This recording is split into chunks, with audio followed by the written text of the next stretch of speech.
வாழ்க வளமுடன். சாதாரணமாக நம்மளோட வாழ்க்கையில் நமக்கு மனிதர்கள் தாங்க பாடம் கற்றுக் கொடுத்து பார்த்துருப்போம். எங்கள் வீட்டில் இருக்கக்கூடிய ஒரு அங்கத்தினரான இந்த மரம் எனக்கு ஒரு மிகப்பெரிய பாடத்தை கற்றுக் கொடுத்துருக்குங்க. ஆமாங்க, நம்மளோட முயற்சிக்கும் வெற்றிக்குமான இடைவெளி என்ன அப்படிங்கிறத தன்னோட வாழ்க்கை மூலிமா எனக்கு அழகாக கற்றுக் கொடுத்துருக்குங்க. அது என்ன அப்படிங்கிறத தாங்க இந்த பதிவில் உங்களோட பயந்துட்டுருக்கேன். வாங்க பதிவுக்குள்ளே போகலாம். அதாவது என்னோடய வீடியோ முயற்சியாக இந்த மூங்கில் மரம் வர்றது பார்த்திங்கன்னா ரொம்ப அழகாக இருக்கும். அந்த மண்ணிலிருந்து துளிர்த்து வந்து ஒரே ஒரு கோல் மாதிரி ஒரு உயரத்தை அடைஞ்ச பிறகு தன்னோட பிரான்ச்சஸை வெளிப்படுத்துகிறத பார்த்துருக்கேன். கிட்டத்தட்ட 6-7 வருஷமாக இந்த மூங்கில் எங்களோட ஒரு குடும்ப அங்கத்தினராக இருந்துகிட்ருக்கு. எங்களோட நிறைய தேவைகளையும் நிறைவு செஞ்சிட்ருக்கு. ஆனால் இந்த முறை நான் இதனோட பிரான்ச் அந்த மண்ணை தொலைச்சிக்கிட்டு வெளியில் வர்றதுலேருந்து மேலே போய் அதனோட முழு வளர்ச்சி வரைக்கும் வீடியோ எடுக்கணும் அப்படிங்கிறது எனக்கு ஒரு ஆசை.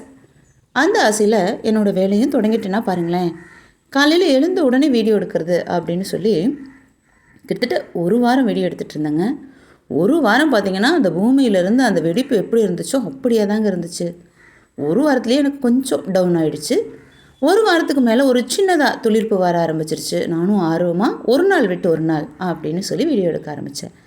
கிட்டத்தட்ட 1-2 மாதங்கள் ஆகியும் கூட ஒரு அடியே அந்த மூங்கில் வளரலைன்னா பார்த்துக்கோங்களேன். 1 மாதம் 2 மாதம் வரைக்கும் எடுத்த எனக்கு வாரத்தில் ஒரு முறை அப்படின்னு கூட எடுத்துகிட்டு டல்லாகி சரி இது அவ்வளோதான் அப்படின்ட்டு அதுலேருந்து ட்ராப் பண்ணிட்டு வெளில வந்துட்டேன். கிட்டத்தட்ட ஒரு 4-5 மாதம் இருக்குங்க. 4-5 மாதம் கழித்து அதை சுத்தம் செஞ்சிட்ருக்கும்போது பார்த்தேன் அந்த மூங்கில் எனக்கு மேலே வளர்ந்துருச்சு. அதுக்கப்புறம் தான் அதை கவனிக்க ஆரம்பித்தேன். திடீர்னு ஒரு வாரத்துலேயே 20-25 அடி உயரத்தை எட்டிருச்சுன்னா பாருங்களேன்.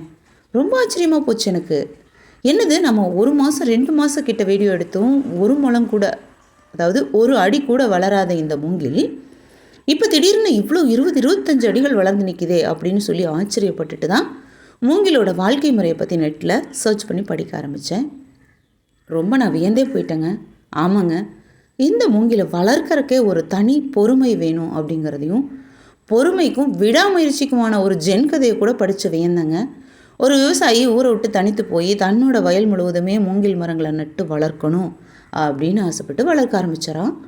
நாட்கள் கடந்து தான், மாதங்கள் கடந்து தான், ஏன் 1-2-3 நாள்னு வருடங்கள் கூட கடந்து தான் சுற்றி இருக்கிறவங்க எல்லாமே அந்த விவசாயியை பார்த்து கேலி செய்ய ஆரம்பிச்சிட்டாங்களாம்.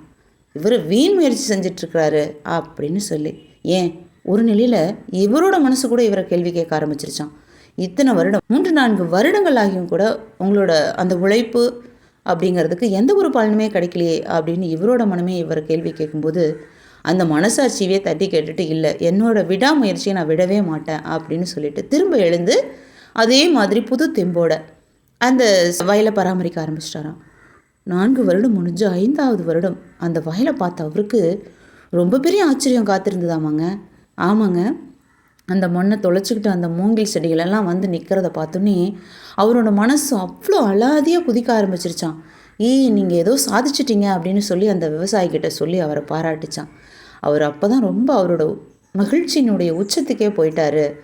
அவரோட மனம் மட்டும் இல்லைங்க, அந்த மரங்கள் மாதங்கள் வருடங்கள் கிடையாதுங்க, நாட்கள்லேயே 70-80 அடிகள் வளர்ந்து அவரோட வாழ்க்கையவே உச்சத்துக்கு கொண்டுட்டு போச்சு அப்படிங்கிற அந்த ஜென் கதையை படித்து நான் ரொம்ப வியந்து போயிட்டுங்க. நம்ம கூட இருக்கிற எத்தனை பொருட்களுடைய இந்த மாதிரி உன்னதமான வாழ்க்கை சுழற்சி அதனோட மேன்மைகளை நம்ம தெரியாமையே வாழ்ந்துட்டுருக்குறேங்க. அப்போ தான் எனக்கு தோணுச்சு.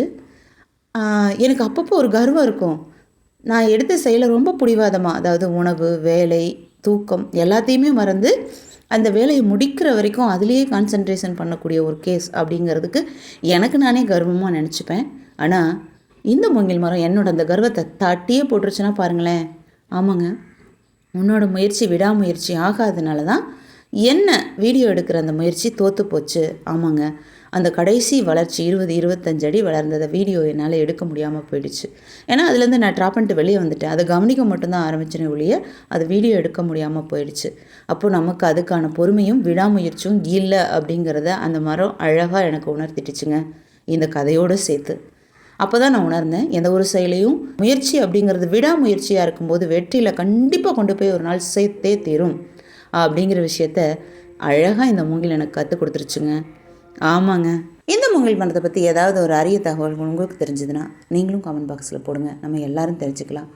இந்த மூங்கில் மரம் எங்களோட எந்தெந்த வகையான தேவைகளையெல்லாம் நிறைவு செய்து நாங்கள் எப்படியெல்லாம் இந்த மூங்கில் மரத்தை பயன்படுத்துகிறோம் அப்படிங்கிறத அடுத்தடுத்த பதிவுகளில் பார்க்கலாம். இது வரைக்கும் என் கூட இணைந்த பயணத்தை மிக்க நன்றிகள். வாழ்க வளமுடன்.